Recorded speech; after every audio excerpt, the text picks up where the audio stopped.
Hello friends, welcome to Price Impedia. आज जो मैं वीडियो आपके सामने लेकर आया हूँ उसमें हम इंडिसेस को एनालाइज करेंगे, निफ्टी और बैंक निफ्टी को जानने की कोशिश करेंगे कि इनमें किस तरीके का अपसाइड है और कैसे स्टॉप लॉस हम लगा सकते हैं और टारगेट्स किन लेवल्स पे होंगे। इसके अलावा हम कुछ ब्लू चिप स्टॉक्स को भी एनालाइज करेंगे और जानने की कोशिश करेंगे उनमें किस तरीके के टारगेट्स डेवलप होते हुए आ रहे हैं। तो सबसे पहले जो आपके सामने चार्ट खुला हुआ है वो निफ्टी का है। तो ये निफ्टी का वीकली चार्ट है, जैसे कि आप देख रहे हैं यहाँ पर डब्लो ब्लू से हाईलाइटेड है। तो हर एक कैंडल यहाँ पर आपको एक वीकली कैंडल दिख रहा है, यानी कि एक हफ्ते में जो भी निफ्टी की मूवमेंट हुई है वो आपको यहाँ दिख रहा है। तो अगर हम इसका वीकली चार्ट एनालाइज करें तो यहाँ पर बैंक निफ्टी को बार बार ये एक रेजिस्टेंस थी, जो यहाँ पर निफ्टी को मिली। और वो रेजिस्टेंस जो थी वो करीब करीब 15,600 लेवल्स पे थी। और इस रेजिस्टेंस को निफ्टी ने यहाँ पर तोड़ा और उसके बाद काफी देर तक कंसोलिडेशन हुई। कंसोलिडेशन के बाद एक जबरदस्त अप मूव निफ्टी ने ऊपर की तरफ दिया। और अगर आप देखिए यहाँ पर ये जो लेवल्स थी, 18,000 की लेवल जो थी, ये बार बार निफ्टी को नीचे की तरफ लेके जा रही थी और यहाँ पर रेजिस्टेंस मिल रहा था। 1 2 3 4 चार हफ्तों तक यहाँ पर निफ्टी 18,000 की लेवल को पर स्ट्रगल कर रहा था और उसको क्रॉस नहीं कर पा रहा था। लेकिन यहाँ पर इस वीकली कैंडल ने इस 18,000 की लेवल को तोड़ा और प्राइस ऊपर निकल गया। और अभी हम देख रहे हैं कि प्राइस वापस इस 18,000 की लेवल को रिटेस्ट कर रहा है। तो ये तो हुआ वीकली चार्ट। तो आइए डेली चार्ट पे देखते हैं, डेली चार्ट पे एग्जैक्टली क्या हो रहा है। तो यहाँ मैं इस पे डी पे क्लिक करता हूँ। तो अब ये हमारे पास डेली चार्ट खुल के आ गया है। तो डेली चार्ट में आपको क्या दिख रहा है, क्योंकि अगर हमें पोजीशन लेनी है निफ्टी में तो हमें डेली चार्ट का एनालिसिस हमारे दिमाग में बिल्कुल क्लियर होना चाहिए। तो यहाँ पर डेली चार्ट में आप देख रहे हैं जिस रेजिस्टेंस की मैं बात कर रहा था वो रेजिस्टेंस यहाँ पे टूटी। यहाँ पर काफी देर तक कंसोलिडेशन हुआ और कंसोलिडेशन के बाद यहाँ पर निफ्टी ने एक अपमूव दिया और उसके बाद निफ्टी जो ऊपर गई है, तो ये एक चैनल की पैटर्न में ऊपर गई। ये देखिए चैनल, अपवर्ड चैनल बना है। और ये अपवर्ड चैनल जो बना है ये काफी नैरो चैनल है। तो मतलब ये जो मूवमेंट निफ्टी की ऊपर की तरफ थी ये काफी फास्ट थी। इस पे काफी सारी गैप अप ओपनिंग्स भी हुई जिसने निफ्टी को ऊपर की तरफ लिया। तो अब अगर आप देखें ये लेवल यहाँ पर थी जो करीब करीब 18,000 की लेवल थी, यहाँ पर निफ्टी स्ट्रगल कर रहा था। और यहाँ पर निफ्टी ने एक जबरदस्त ब्रेकआउट दिया। आप देख रहे हैं यहाँ पर किस तरीके की गैप अप ओपनिंग्स हुई। और ज्यादातर ये जो गैप अप ओपनिंग्स यहाँ पर हुई है इसका रीजन ये है कि बैंक निफ्टी ने निफ्टी को काफी सपोर्ट किया, जिसकी वजह से यहाँ पर गैप अप ओपनिंग्स हुई और प्राइस इस चैनल के टॉप तक पहुंच गया। और यहाँ पर बियर्स ने वापस अपना जलवा दिखाया और प्राइस को नीचे लेके आ गए। तो अब मैं समझता हूँ कि निफ्टी जो है, निफ्टी 18,000 लेवल्स के आसपास कंसोलिडेट करेगा और ये लेवल्स काफी अट्रैक्टिव है। आप इन लेवल्स पे एंटर कर सकते हैं और आपका स्टॉप लॉस 100-150 पॉइंट नीचे होना चाहिए। और यहाँ से निफ्टी के अंदर बड़े आराम से मैं समझता हूँ कि 400-500 पॉइंट का अपसाइड यहाँ से है। तो आप अपने पोजीशन साइज का ख्याल रखें। इतना बड़ा पोजीशन साइज मत ले जिसको आप हैंडल ना कर पाए। उतना ही पोजीशन साइज ले जिसको आप हैंडल कर सकते हैं। अगर आपको आपके दिमाग में 200 पॉइंट का स्टॉप लॉस या 150 पॉइंट का स्टॉप लॉस डेफिनेटली होना चाहिए। तो ये है इसका डेली चार्ट। अगर हम इसका आवली चार्ट एनालाइज करें तो वहां हमें क्या दिखता है, ये जानने की कोशिश करते हैं। तो ये देखें दोस्तों, ये रहा इसका आवली चार्ट। इसको मैं थोड़ा एक्सपेंड कर देता हूँ। ये रहा इसका अवाली चार्ट। तो देखिए यहाँ पर एक बेस बन चुकी है जो 18,50 पे बेस बनी हुई है। प्राइस कल के सत्र में भी इस लेवल पे आया और ऊपर चला गया और आज यहाँ पर ही स्ट्रगल कर रहा था लेकिन इसको तोड़ नहीं पाया। तो क्लियरली यहाँ पर एक डबल बॉटम बन चुका है। 18,050 18,070 लेवल्स पे एक डबल बॉटम बन चुका है। तो यहाँ पर आप निफ्टी में एक पोजीशन बड़े आराम से बना सकते हैं। मैं समझता हूँ कि यहाँ पे रिस्क रिवॉर्ड काफी अच्छा है। आपका स्टॉप लॉस अराउंड 17,900 लेवल्स होना चाहिए। और अगर निफ्टी उन 17,900 लेवल्स तक भी आता है तो मैं आपसे ये कहूंगा कि आप एक लॉट इन लेवल्स पे बाय करें और एक लॉट आप रिजर्व रखें जो कि आप 17,900 के आसपास बाय कर सकते हैं। निफ्टी में डेफिनेटली अपसाइड है। बैंक निफ्टी काफी मजबूत लग रही है। तो यहां से मैं समझता हूं कि निफ्टी कम से कम 500 पॉइंट्स ऊपर अप मूव बड़े आराम से दे सकता है। तो लेकिन हमें पेशेंस की जरूरत होगी इस अप मूव को कैप्चर करने के लिए। तो दोस्तों ये था इसका चार्ट एनालिसिस। आइए अब हम इसकी ऑप्शन चेन पे चलते हैं और वहां देखते हैं वहां एग्जैक्टली क्या हो रहा है निफ्टी। दोस्तों ये ऑप्शन चेन आपके सामने खुली हुई है निफ्टी की। तो इसमें अब हम ये जानने की कोशिश करेंगे कि सबसे बड़ा कॉल राइटर कहाँ पर है और सबसे बड़ा पुट राइटर कहाँ पर है। तो कॉल राइटर का मतलब रेजिस्टेंस होता है और पुट राइटर का मतलब सपोर्ट होता है। तो लेफ्ट साइड पे हमें कॉल्स का डेटा मिल रहा है, ये देखिए यहाँ पे कॉल्स हाईलाइटेड है, और राइट साइड पे हमें पुट्स का डेटा मिलता है। तो यहाँ पे पुट राइटर्स हमें दिखेंगे। तो अगर आप देखिए सबसे बड़ा कॉल राइटर जो है वो इस वक्त बैठा हुआ है इन लेवल्स पे, यानी कि 18,200 की लेवल्स पे। तो क्लियरली 18,200 की लेवल जो है ये निफ्टी के लिए एक बहुत बड़ा रेजिस्टेंस है। और अगर हम पुट राइटिंग की बात करें तो सबसे ज्यादा पुट राइटिंग कहाँ पे हुई है? सबसे ज्यादा पुट राइटिंग जो है वो हुई है अराउंड इन लेवल्स पे, यहाँ पे पुट राइटिंग हुई है। तो 18,000 लेवल जो है वो एक सपोर्ट की तरह यहाँ पर निकल के आ रहा है। So 18,000 level is the support and 18,200 is the resistance as far as Nifty is concern. और अगर हम जानने की कोशिश करेंगे कि आज के दिन एग्जैक्टली क्या हुआ, आज के दिन कौन ज्यादा हावी था, किसने ज्यादा पोजीशंस बनाई, तो क्लियरली यहाँ पर कॉल राइटर्स जो है वो काफी हेवीली अपनी पोजीशंस बना रहे हैं। 18,200 पे इन्होंने 47,000 कॉन्ट्रैक्ट्स शॉर्ट किए हैं। यहाँ पर इन्होंने 51,000 कॉन्ट्रैक्ट शॉर्ट किए हैं, यहाँ पर 31,000 कॉन्ट्रैक्ट शॉर्ट किए हैं। तो क्लियरली कॉल राइटर्स काफी ज्यादा एग्रेसिव थे आज के दिन में। तो कॉल राइटर यहाँ पर ये एक्सपेक्ट कर रहा है कि प्राइस 18,000 तक जा सकता है। और यहाँ पर अगर आप देखें 18,000 लेवल पर भी 20,000 कॉन्ट्रैक्ट्स आज के दिन जुड़ चुके हैं। तो क्लियरली कॉल राइटर्स काफी एग्रेसिव थे आज के दिन पे और ये एक्सपेक्ट कर रहे हैं कि निफ्टी जो है वो 18,000 तक जा सकता है। और अगर हम पुट राइटर्स की बात करें, पुट राइटर्स अगर आप देखें सबसे ज्यादा पुट राइटिंग 18,000 पे हुई है, जहां पे 74,000 कॉन्ट्रैक्ट्स लगभग शॉर्ट है, और आज के दिन में 24,000 कॉन्ट्रैक्ट्स फिर से ऐड हुए हैं। तो क्लियरली 18,000 यहाँ पर एक मेजर सपोर्ट है और 18,200 यहाँ पर एक मेजर रेजिस्टेंस है। आज के दिन अगर आप देखें तो पुट राइटर्स ने कुछ खास काम नहीं किया है। जो भी काम आज हुआ है वो कॉल राइटर्स ने किया है, जिसकी वजह से निफ्टी आज के दिन नीचे चला गया। तो ऑप्शन चेन भी हमें यही कह रही है कि 18,200 जब तक क्रॉस नहीं होता तब तक निफ्टी एक रेंज में रहेगा, और जब तक 18,000 नीचे की तरफ ब्रेक नहीं होता तब तक निफ्टी में कोई डाउनसाइड नहीं है। तो ये था ऑप्शन चेन एनालिसिस निफ्टी का। तो आइए अब हम बैंक निफ्टी को एनालाइज करें।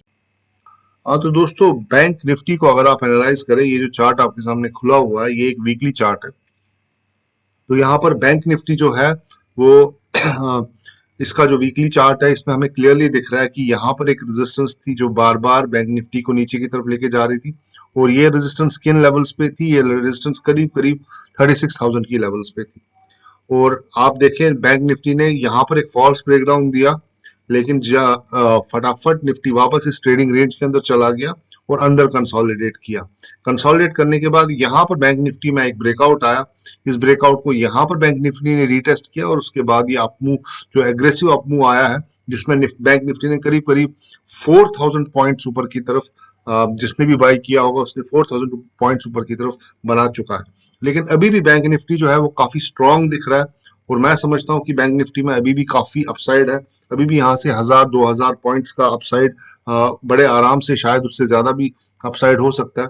जैसा कि आप लोगों ने देखा होगा कि एचडीएफसी बैंक के जो रिजल्ट्स हैं वो काफी अच्छे आए हैं, और उन रिजल्ट्स के चलते एचडीएफसी बैंक काफी स्ट्रांग लग रहा है, और एचडीएफसी बैंक मेन कंपोनेंट है निफ्टी को, बैंक निफ्टी को ऊपर ले जाने के लिए। तो ये था इसका वीकली चार्ट। आइए अब इसका डेली चार्ट एनालाइज हम करते हैं, जहां पर हमने निफ्टी में लगातार प्रेशर बनते हुए देखा, लेकिन बैंक निफ्टी जो है, बैंक निफ्टी काफी स्ट्रांग दिख रहा है, और यहाँ लग नहीं रहा है कि बैंक निफ्टी नीचे जाने के मूड में है।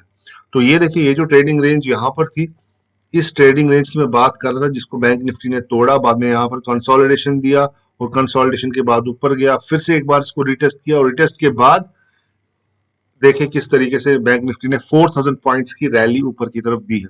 और पिछले 3-4 दिन से आप देख रहे होंगे कि निफ्टी किस तरीके से कमजोर है और कितना नीचे आ गया। निफ्टी ने करीब करीब 400-500 अराउंड 500 पॉइंट्स की करेक्शन दी, जबकि बैंक निफ्टी जो है वो नीचे जाने के मूड में बिल्कुल भी नहीं लग रहा, और बैंक निफ्टी यहाँ काफी स्ट्रांग है एज कंपेयर टू निफ्टी। तो यहाँ से हमें बैंक निफ्टी में किस तरीके की पोजीशन बनानी चाहिए? मैं समझता हूँ कि जब तक 40,000 की, 40,000 की लेवल नहीं टूटती, बैंक निफ्टी जो है यहाँ से और 1,000-2,000 पॉइंट्स या फिर उससे ज्यादा का भी मूव बड़े आराम से दे सकता है। तो ये था एनालिसिस बैंक निफ्टी का। आइए अब हम बैंक निफ्टी के ऑप्शन चार्ट को एनालाइज करते हैं और वहां जानने की कोशिश करते हैं वहां एग्जैक्टली क्या हो रहा है। तो ये दोस्तों, ये है बैंक निफ्टी का option chain. I am sorry, मैं इसको जरा सेलेक्ट कर देता हूँ। ये रही बैंक निफ्टी की ऑप्शन चेन। आइए इसको समझने की कोशिश करते हैं कि बैंक निफ्टी में कॉल राइटर कहाँ बैठा हुआ है और पुट राइटर कहाँ बैठा हुआ है।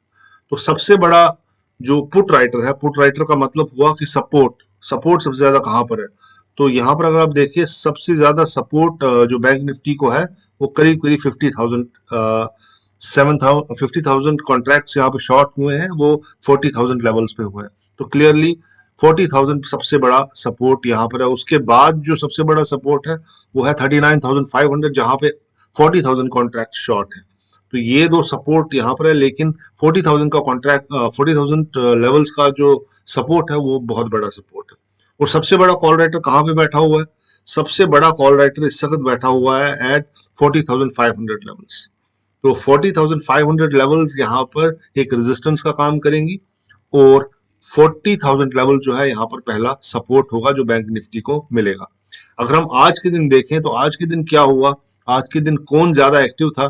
तो यहाँ पर अगर आप देखें, पुट राइटिंग हुई है एट 40,000 लेवल्स। 22,000 कॉन्ट्रैक्ट यहाँ पर फिर से ऐड हुए हैं। At the same time call writer ने अपने 7,500, 7,500 कॉन्ट्रैक्ट काट लिए हैं। तो क्लियरली ऐसा लग रहा है कि 40,000 की जो लेवल है उसको बुल्स बड़े आराम से डिफेंड करेंगे। और अगर अब हम यहाँ पर देखें, यहाँ पर पुट राइटिंग कुछ खास नहीं हुई है। एट द सेम टाइम अगर हम कॉल साइड पे भी देखें, यहाँ पर भी कुछ ज्यादा कॉल राइटिंग नहीं हुई है। सबसे ज्यादा कॉल राइटिंग जो हुई है वो हुई है 40,600 लेवल्स पे, यानी कि 40,500 लेवल्स पे कॉल राइटिंग हुई है, जो कि एक रेजिस्टेंस बन के यहाँ पर आ रहा है। सो बैंक निफ्टी में मैं आपसे ये कहूंगा कि बैंक निफ्टी जब तक 40,000 की लेवल को नहीं तोड़ता, इसमें कोई डाउन साइड नहीं है। और ये जैसा ये प्राइस स्ट्रक्चर चार्ट पे बन के आ रहा है, तो क्लियरली लग रहा है कि बैंक निफ्टी आने वाले दिनों में हमें एक अच्छा अपमूव, 1,000-2,000 पॉइंट का अपमूव ऊपर की तरफ बड़े आराम से दे सकता है। तो ये था एनालिसिस बैंक निफ्टी का। तो आइए अब हम कुछ ब्लू चिप स्टॉक्स देखते हैं जो इस अट्रैक्टिव लेवल्स पे हैं। जो तीन ब्लू चिप स्टॉक्स मैं आपके सामने लेके आया हूँ, उसमें सबसे पहला नाम जो है वो है एक्सिस बैंक। तो आइए एक्सिस बैंक का प्राइस स्ट्रक्चर समझने की कोशिश करते हैं। तो एक्सिस बैंक में अगर आप देखें तो एक cup and handle pattern develop हुआ था, जो स्टार्ट हुआ था मार्च में, और बार बार इस 759 की रेजिस्टेंस जो थी, इसको एक्सिस बैंक क्रॉस नहीं कर पा रहा था। और यहाँ पर क्या हुआ, यहाँ पर एक छोटा कप स्ट्रक्चर फिर से बना और यहाँ पर इसने ब्रेकआउट दिया। वो ब्रेकआउट के बाद ये प्राइस ऊपर चला गया। इस 759 लेवल्स को क्रॉस करने के बाद जो नेक्स्ट रेजिस्टेंस एक्सिस बैंक के पास आई वो थी 823 लेवल पे, और बार बार प्राइस इस 823 लेवल को टच करते हुए नीचे की तरफ आ रहा था। तो यहाँ पर आप कह सकते हैं कि लूजली एक कप एंड हैंडल पैटर्न ही बन रहा है यहाँ पर। और ऐसा लग रहा है कि अब की बार ये जो रेजिस्टेंस है, जो 823 की रेजिस्टेंस है, ये बड़े आराम से टूट सकती है। तो यहाँ पर एक पोजीशन डेफिनेटली बनाई जा सकती है एक्सिस बैंक के अंदर। आपका जो स्टॉप लॉस होगा, आपका स्टॉप लॉस करीब करीब अराउंड 780 790 लेवल्स पे आप स्टॉप लॉस रखिए, और मैं समझता हूँ यहाँ से एक्सिस बैंक अराउंड 880 890 तक बड़े आराम से जा सकता है। तो ये था पहला स्टॉक एक्सिस बैंक। तो आइए दूसरे स्टॉक की तरफ चलते हैं। दूसरा स्टॉक जो मैं आपके सामने लेके आया हूँ वो स्टॉक है इंडसइंड बैंक का। तो आइए इंडसइंड बैंक को समझने की कोशिश करते हैं। तो इंडसइंड बैंक ने भी ऑलमोस्ट एक्सिस बैंक जैसा ही एक पैटर्न बनाया। सिर्फ फर्क इतना है कि एक्सिस बैंक में आपको इस कप एंड हैंडल के ऊपर एक ट्रेडिंग रेंज बनती हुई दिखाई दी, लेकिन यहाँ पर ट्रेडिंग रेंज नहीं थी, यहाँ पर एक ट्रायंगल पैटर्न आया। तो यहाँ पर अगर आप देखें तो बार बार जो प्राइस था इस नेकलाइन को टच करते हुए नीचे की तरफ जा रहा था। ये नेकलाइन जो डेवलप हुई थी दैट वाज एट 1047। तो ये 1047 की रेजिस्टेंस थी जिसको इंडसइंड बैंक क्रॉस नहीं कर पा रहा था, और यहाँ पर एग्जैक्टली ये रेजिस्टेंस टूटी। कितने कंप्रेशंस दिए इस स्टॉक ने? 1, 2, 3 एंड 4। 4 कंप्रेशंस देने के बाद प्राइस ने इस रेजिस्टेंस को तोड़ा और प्राइस ऊपर की तरफ निकल गया। लेकिन यहाँ पर क्या हुआ, जैसा कि आपने एक्सिस बैंक में देखा, वहां एक ट्रेडिंग रेंज बनी थी और प्राइस उस ट्रेडिंग रेंज को अभी तोड़ने की बिल्कुल तैयारी कर रहा है। लेकिन यहाँ पर अगर आप देखें इंडसइंड बैंक में एक ट्रायंगल बना है, ट्रायंगल मतलब कि वॉलेटिलिटी कॉन्ट्रैक्ट हुई है और प्राइस इस रेजिस्टेंस यानी कि 1184 की रेजिस्टेंस के ऊपर ऑलरेडी क्लोज हो चुका है और रिटेस्ट भी कर रहा है। तो क्लियरली अगर मैं देखूं एक्सिस बैंक और इंडसइंड बैंक दोनों में से बेहतर रिस्क रिवॉर्ड कहां पर है, तो जाहिर सी बात है बेहतर रिस्क रिवॉर्ड मुझे इंडसइंड बैंक में दिख रहा है और यहाँ पर प्रोबेबिलिटी स्टॉक के ऊपर जाने की ज्यादा है। हालांकि एक्सिस बैंक भी एक बहुत बड़ा मूव दे सकता है क्योंकि जैसा कि हम देख रहे हैं कि बैंकिंग सेक्टर ओवरऑल बहुत अच्छा कर रहा है। तो अगर बैंकिंग सेक्टर को और अच्छा करना है तो एक्सिस बैंक और इंडसइंड बैंक इन सब बैंक्स को ऊपर जाना पड़ेगा। तो इंडसइंड बैंक यहाँ पर एक अच्छा मुंह देने की तैयारी पे है। तो करीब करीब 1300 तक के टारगेट्स यहाँ पर आते हुए दिख रहे हैं मुझे और आपका जो स्टॉप लॉस है वो काफी कम है, दैट इज अराउंड 1180 के आसपास आप अपना स्टॉप लॉस लगा सकते हैं और आप राइड कर सकते हैं इसको अराउंड 1280 टू 1300 लेवल तक बड़े आराम से। मुझे लग रहा है कि स्टॉक के अंदर मूवमेंट आ सकती है। बहुत ही वॉलेटाइल स्टॉक है, बहुत ही एग्रेसिव स्टॉक है और ये बड़े आराम से ये लेवल्स को बहुत जल्दी अचीव कर सकता है। तो ये था दूसरा स्टॉक इंडसइंड बैंक। तो आइए अब हम तीसरे स्टॉक की तरफ चलते हैं जिस स्टॉक का नाम है आईडीएफसी। तो आईडीएफसी में एग्जैक्टली क्या हो रहा है वो समझने की हम कोशिश करते हैं। तो इसका मैं आपको पहले वीकली चार्ट दिखाता हूँ, फिर आपको पूरी पिक्चर समझ आ जाएगी कि एग्जैक्टली क्या हो रहा है। तो प्राइस जो था यहाँ पर एक बॉटम बना 16 मार्च, ये जो कोविड का फॉल आया उसके बाद यहाँ एक बॉटम बना, फिर सेकंड बॉटम यहाँ पर बना और उसके बाद देखें किस तरीके की रैली इस स्टॉक ने दिखाई है। लेकिन यहाँ पर जो अब जो चैलेंज बन के आ रहा है वो चैलेंज है ये वाली लेवल। अगर मैं यहाँ पर एक ट्रेंड लाइन बनाऊं तो ये ट्रेंड लाइन जो है इस स्टॉक को परेशान कर रही है और ये ट्रेंड लाइन जैसे ही ऊपर की तरफ टूटेगी ये स्टॉक बड़े आराम से ऊपर की तरफ निकल सकता है। तो आपको यहाँ पर वेट करना होगा कि जैसे ही जस्ट ए सेकेंड, जैसे ही ये 51 रुपये की लेवल जो है अगर ये टूट जाती है आने वाले दिनों में तो आप इसके अंदर एक पोजीशन बना सकते हैं। मैं समझता हूं कि आईडीएफसी बैंक यहाँ से एक बहुत ही एग्रेसिव मूव दे सकता है ऊपर की तरफ और इसका जो टारगेट होगा वो करीब करीब 65 से लेके 70 रुपीज तक हो सकता है। यानी कि इसमें करीब करीब 30-35% का अपसाइड इस स्टॉक के अंदर मुझे दिख रहा है। जैसे ही ये इस ट्रेंड लाइन को क्रॉस करे आपका स्टॉप लॉस इस कैंडल के नीचे होना चाहिए। खैर ये तो वीकली चार्ट है, मैं इसको और थोड़ा ग्रैन्युलर लेवल पे लेके चलता हूँ तो वहां आप और अच्छे से इसको समझ सकते हैं। तो ये देखें यहाँ पर एग्जैक्टली क्या हो रहा है। तो यहाँ पर एक हॉरिजॉन्टल रेजिस्टेंस भी है जो कि 51 लेवल्स पे है। एट द सेम टाइम ये जो ट्रेंड लाइन आपको दिख रही है जो ऊपर से आ रही है वो भी यहाँ पे आ रही है। तो यहाँ पर मैं कह सकता हूँ कि यहाँ पर डबल रेजिस्टेंस है, कन्फ्लुएंस है और वो कन्फ्लुएंस इस स्टॉक को परेशान कर रहा है। आप देखें इसको मैं थोड़ा और हाईलाइट कर देता हूँ, इसको मैग्नीफाई कर देता हूँ। तो ये देखिए किस तरीके से प्राइस यहाँ पहुंचा और बियर्स ने प्राइस को कितनी जोर से नीचे लेके चले गए। उसके बाद प्राइस वापस ऊपर चला गया और सेकेंड टाइम यहाँ पर सेलिंग आ गई।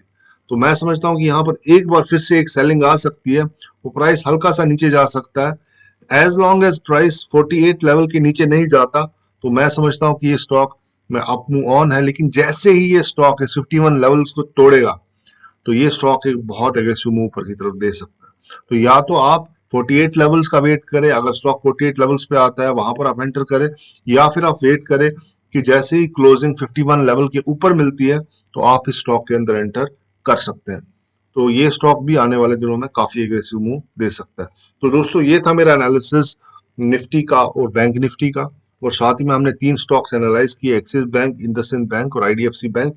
तो clearly bank Nifty is looking very strong. तो आपका जो फोकस है, आपका फोकस क्लियरली बैंकिंग स्टॉक्स पर होना चाहिए। आने वाले हफ्ते या 2 हफ्तों के अंदर अंदर आपका फोकस सिर्फ बैंकिंग स्टॉक्स पे होना चाहिए। मैं उम्मीद करता हूँ कि आपको ये वीडियो पसंद आया होगा। अपने कमेंट्स से जरूर बताइएगा और इस वीडियो को अपने दोस्तों के साथ शेयर कीजिए। So thank you very much for joining in. Goodbye and good luck.